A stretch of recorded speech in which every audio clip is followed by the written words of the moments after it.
नमस्कार, मैं राजकुमार। आप देख रहे हैं सनसाइन समय।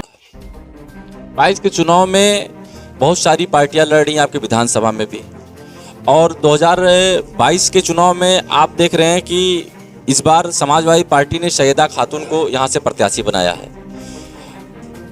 बहुजन समाजवादी पार्टी ने अशोक तिवारी, जो कि भूतपूर्व विधायक जीपी तिवारी के भाई हैं, उनको बनाया है। और आप दोबारा यहां से प्रत्याशी आपके चाचा जी बनाए गए हैं।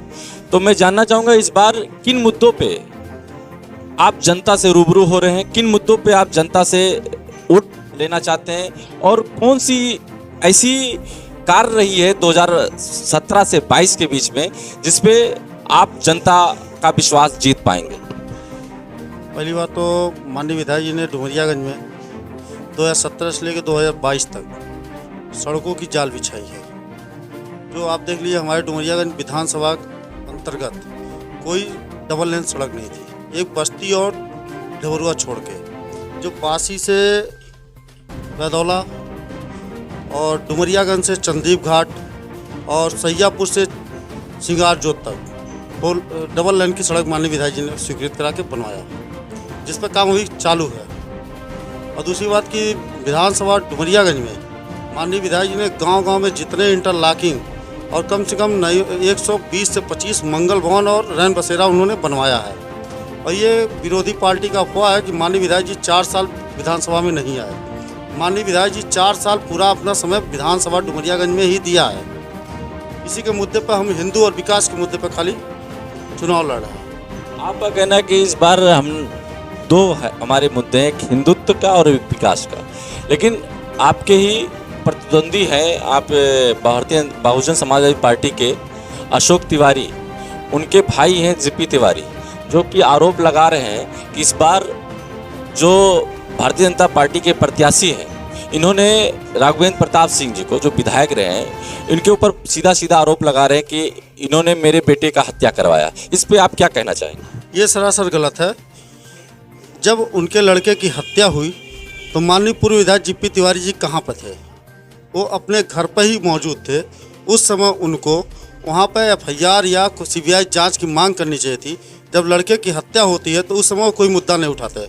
इस समय चुनाव में आके कौन सी मुद्दा उठाने की ज़रूरत है माननीय विधायक जी के खिलाफ? तो जनता के बीच में रो रहे हैं, हमने तो तमाम वीडियो देखा है, यहाँ के लोग भी कह रहे हैं कि वो रो रहे हैं, बता रहे हैं कि भाई हमारे एक तरफ हत्यारा खड़ा है, एक तरफ भाई खड़ा है। तो इस विषय पे आपका क्या बात रखेंगे? ये जीपी तिवारी जी का एक रणनीति है जो जनता को वो का नाम है अपनी तरफ खींचने का काम कर रही है। बाकी ये सरासर गलत है कि जीपी तिवारी जी अपने आवास पर ही थे और उनके आवास के नीचे ही उनके लड़के की हत्या होती है। तब जीपी तिवारी जी का नाम है कहाँ पर थे और अब क्यों आए हैं इस मुद्दे को लेकर हमारे विधानसभा में? आपका कहना है कि जब उनकी हत्या हुई तो उस समय जो पूर्व विधायक जीपी तिवारी जिनके बेटे की हत्या हुई थी, वो समाज के बीच में या कोर्ट का सहारा या पुलिस का सहारा नहीं लिए। आज जब चुनाव चल रहा है तो लोगों के बीच में लोगों को भरमाने का काम कर रहे हैं। लेकिन मैं आपसे ये जानना चाहता हूँ कि उत्तर प्रदेश का जो 2022 का चुनाव चल रहा है और 2022 के चुनाव में किन किन मुद्दों पे योगी आदित्यनाथ सरकार बनाने के बाद किन मुद्दों पे जनता से वोट लेना चाहते हैं? योगी आदित्यनाथ जी उत्तर प्रदेश में कानून व्यवस्था को लेके, हमारे योगी आदित्यनाथ जी सबसे मुख्यमंत्री बने हैं 2017 से 2022 तक। महिलाएं हमारे उत्तर प्रदेश में सुरक्षित हैं।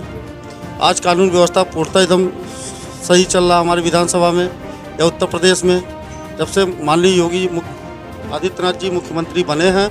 और आज भी योगी जी का ये संकल्प है कि मैं 2022 में मुख्यमंत्री बनने के बाद मैं क्या नाम है बिजली, सड़क, नाली, सारी सुविधाएं मैं आपको पूर्णतः दूंगा।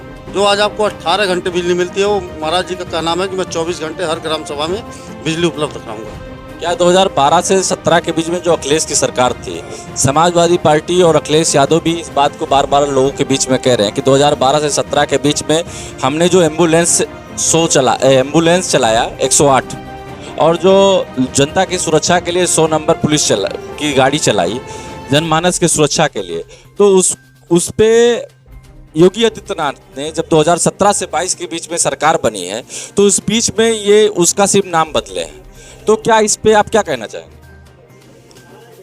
जब अखिलेश यादव जी की सरकार थी तो जो एम्बुलेंस और पुलिस 100 नंबर चली थी, बस यही होता था, खाली वो फ़ोन पर ही चलती थी, कागज़ में चलती थी।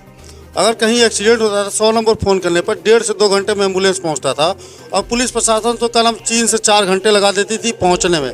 आज योगी जी के सरकार में आप एम्बुलेंस को फ़ोन करिए, 15 मिनट के अंदर आपको एम्बुलेंस मिलती है, और पुलिस प्रशासन भी आपको 20 मिनट के अंदर पहुँचती है।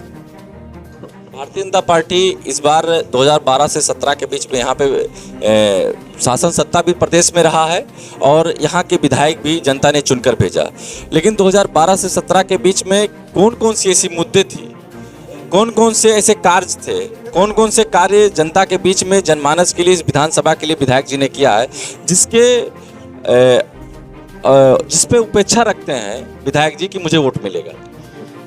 पहला तो यह है कि हमारे डुमरियागंज विधानसभा में 2 नगर पंचायत बनवाए गए। पहला भारत भाई, दूसरा बढ़नी चापा। और फिर डुमरियागंज में आज तक बालिकाओं को पढ़ने के लिए कोई विद्यालय नहीं था। माननीय विधायक जी ने वहाँ पर कन्या इंटर कॉलेज बनवाया। टिगोड़वा में भी क्या नाम है विद्यालय की स्थापना कराई। और दूसरी बात यह है कि फायर स्टेशन जो हमारे डुमरियागंज में नहीं था, ये क्या नाम आपको नेबुआ के बगल में बन रहा है फायर स्टेशन। और तीसरा ये रहा कि क्या नाम माननीय विधायक जी ने गांव-गांव में सड़क और सबको लेके जनता के बीच में रहे हैं। कोई ऐसा गांव नहीं जो कह दे कि विधायक जी हमारे गांव में नहीं आए हैं आज तक। विधायक जी कोई ऐसा गांव नहीं जिस गांव में आज तक विधायक जी 5 साल के अंदर 6 से 7 बार गए ना हो। और हिंदुओं की मदद की है माननीय विधायक जी ने। याद आई मुझे हिंदू की बात जब आप किए तो इनके ऊपर एक ठप्पा लगा है हिंदुत्ववादी का। इनको लोग कहते हैं कि भाई ये आपने जब ये रैलियों में बोलते हैं या कहीं भाषण देते हैं या कहीं स्पीच देते हैं या किसी को डिबेट देते हैं तो इनका सबसे बड़ा मुद्दा होता है हिंदू का। हिंदुत्व के लिए एक बड़ी प्रश्न बन रहा है कि क्या भारतीय जनता पार्टी जिस प्रकार उत्तर प्रदेश में 2017 से 22 के बीच में योगी जी ने कहा कि सबका साथ सबका विकास, लेकिन यहाँ की जनता कह रही है कि यहाँ के विधायक जो हैं वो सिर्फ एक धर्म, एक जाति, एक धर्म के ऊपर डिपेंड है। इस पर आप क्या कहना चाहिए? ये तो सही बात है। माननीय विधायक जी सिर्फ हिंदुओं की सुनते हैं। हिंदुत्ववादी चेहरा है, हिंदुत्ववादी उनका चेहरा। वो अगर हिंदू मुसलमान में होता है तो हिंदू को छोड़ के मुसलमानों का नहीं सुनेंगे। आज मेरी जानकारी के अनुसार माननीय विधायक जी को मैं आज करीब बचपन से जानता हूँ। वो आज तक कोई हिंदू और मुसलमान का समझौता नहीं किए, इसलिए उनको हिंदूवादी चेहरा ही माना जाता है पूरे उत्तर प्रदेश में। और वो पूर्वांचल के हिंदू हृदय सम्राट भी माने जाते हैं। यहाँ की जनता जो आरोप लगा रही है कि जो मोदी जी का नारा सबका साथ सबका विकास, इससे उपेक्षित है यहाँ की मुसलमान, तो क्या इस पे आप कुछ कहना चाहेंगे? ऐसा कुछ नहीं है। लाभ तो सबको मिला हमारे विधानसभा में, चाहे हिंदू हो चाहे मुसलमान हो। सड़क बना तो मुसलमान भी चलता है, हिंदू भी चलता है। राशन मिलता है, मुसलमान को भी मिलता है, हिंदू को मिलता है। ऐसी कोई बात नहीं है। अच्छा, राम मंदिर अभी आप इसके बाद गौरा विधानसभा है, गोंडा के बाद अयोध्या लगता है, अयोध्या का राम मंदिर बन रहा है और राम मंदिर एक बहुत बड़ा भारतीय जनता पार्टी का मुद्दा था। इसके बाद भारतीय जनता पार्टी के बाद कौन सी मुद्दा है जिस पे चुनाव लड़ेगी? कानून व्यवस्था और विकास। कानून और व्यवस्था और विकास। ये थे हमारे साथ मक्कू सिंह जो भारतीय जनता पार्टी के विधायक हैं, राघवेंद्र प्रताप सिंह उनके भतीजे हैं। ये अभी हमारे सनशाइन समय टीम के साथ बेबाक रूबरू हो रहे थे। ये इनका कहना है कि उत्तर प्रदेश में कानून राज है, कानून का राज है। उत्तर प्रदेश में जब से योगी सरकार बनी है तब से और अब तक कानून व्यवस्था बहुत ही लाइन आर्डर बहुत ही मजबूत रही है।